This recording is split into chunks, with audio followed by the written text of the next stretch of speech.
रहस्योद्घाटन के ये पहले अध्याय पवित्र और भविष्यवाणी की परतों के माध्यम से एक आकर्षक यात्रा है, जहां समय अनंत काल के साथ जुड़ा हुआ है और रहस्य हर लिखित शब्द को घेरता है। हमारे साथ बने रहे और आप दिलचस्प अंशों की इस पुस्तक में शामिल प्रतीकवाद को उजागर करेंगे। इस विसर्जन में भविष्यवक्ता जॉन हमारा मार्गदर्शन करेंगे।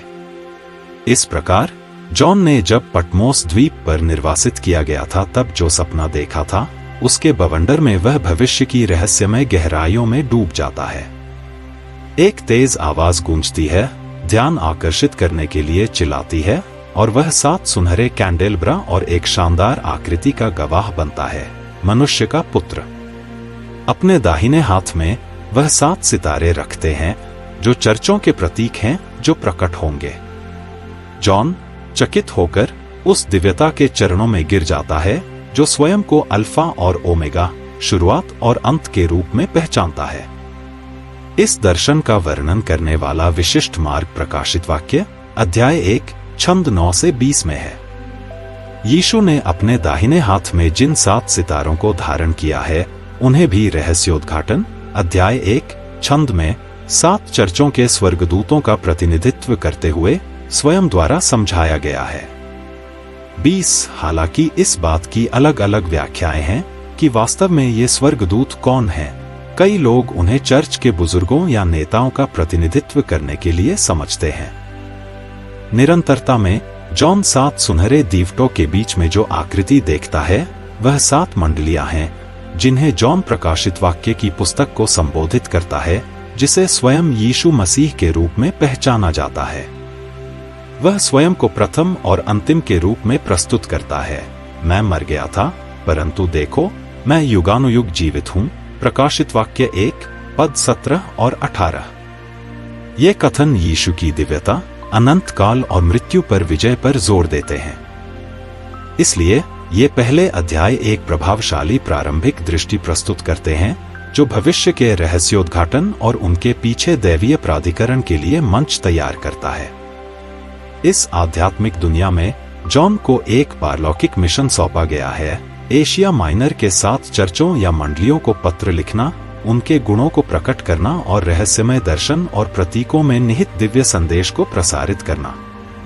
वे इस प्रकार हैं: Ephesus, Smyrna, Pergamum, Thyatira, Sardis, Philadelphia और लौदीकिया। जॉन को स्वर्ग के राज्य में ले जाया जाता है, जहां वह सिंहासन, पंख वाले प्राणियों और पूजा से भरे माहौल को देखता है। इस स्वर्गीय चित्रमाला में सेराफिम सर्वशक्तिमान ईश्वर की पवित्रता की घोषणा करता है, जबकि बुजुर्ग श्रद्धा से झुकते हैं। उनमें से 7 मुहरों से बंद एक पुस्तक जॉन की जिज्ञासा को जगाती है, और जॉन इस स्वर्गीय दृश्य के बिल्कुल केंद्र पर अपना ध्यान केंद्रित करते हुए कहता है, मैंने देखा, जो सिंहासन पर बैठा था, उसके दाहिने हाथ में एक पुस्तक लिखी हुई थी।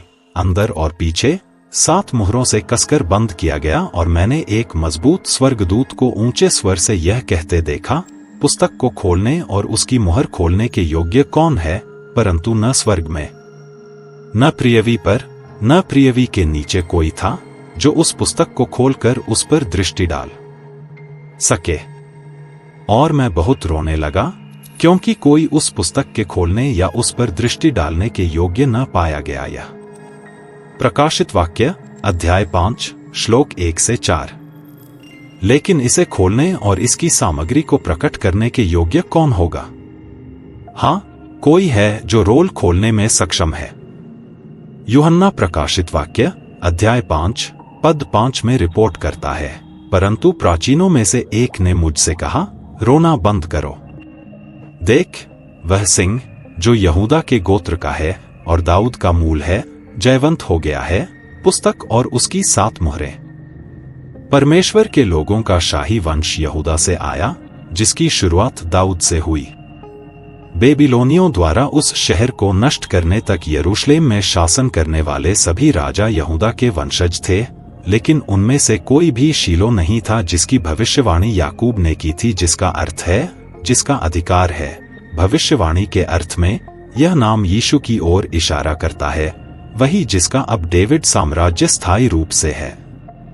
यीशु ही वह व्यक्ति है जिसने एक सिद्ध इंसान के रूप में कष्टदायी परीक्षाओं के दौरान ईमानदारी से यहोवा की सेवा की। उसने नीति वचन अध्याय 27 श्लोक 11 में वर्णित शैतान की चुनौती का संपूर्ण उत्तर प्रदान किया। इसलिए वह अपनी बलिदान मृत्यु से पहले की रात कह सकता था, मैंने दुनिया पर विजय पा ली है। इस कारण से यहोवा परमेश्वर ने स्वर्ग और पृथ्वी पर सारा अधिकार पुनर्जीवित यीशु को सौंप दिया। ईश्वर के सभी सेवकों में से केवल वही उनके महत्वपूर्ण संदेश के प्रसार के लिए पुस्तक प्राप्त करने के योग्य है, जैसा कि मैथ्यू की बाइबल पुस्तक अध्याय 28 श्लोक 18 में पुष्टि की गई है। 1914 से उन्हें परमेश्वर के मसीहाई राज्य के राजा के रूप में सिंहासन पर बैठाया गया है, और यह पुस्तक राज्य के बारे में और यह क्या हासिल करेगी इसके बारे में बहुत कुछ बताती है। पृथ्वी पर रहते हुए यीशु ने ईमानदारी से राज्य की सच्चाई की गवाही दी।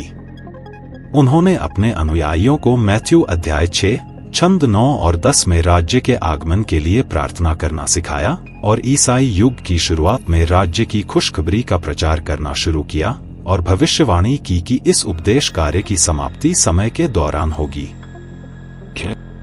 यह भी उतना ही उचित है कि 24 बुजुर्गों में से एक ने जॉन को बताया कि यह यीशु ही हैं जो मुहरे खोलेंगे। क्यों?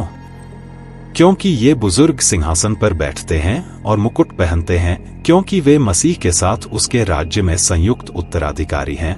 प्रकाशित वाक्य अध्याय 4 पद 4। अब शेर को देखने के बजाय जॉन सिंहासन के बीच में खड़ा होकर क्या देखता है और वह इसका वर्णन कैसे करता है? दर्शन जारी है। जॉन शेर को देखना चाहता है जो यहूदा जनजाति से है, लेकिन जब एक पूरी तरह से अलग प्रतीकात्मक आकृति दिखाई देती है तो वह आश्चर्यचकित हो जाता है। और मैंने उस सिंहासन और चारों प्राणियों और पुरनियों के बीच में एक मेमना खड़ा देखा, मानो वध किया गया हो। उसके 7 सींग और 7 आंखें थीं, और आंखें 7 आत्माओं को दर्शाती थीं। परमेश्वर जो सारी पृथ्वी पर भेजा गया है। प्रकाशित वाक्य अध्याय 5 पद 6। इस परिणाम को देखते हुए सवाल उठता है, यह मेमना कौन है और यह दृष्टि कैसे सामने आएगी?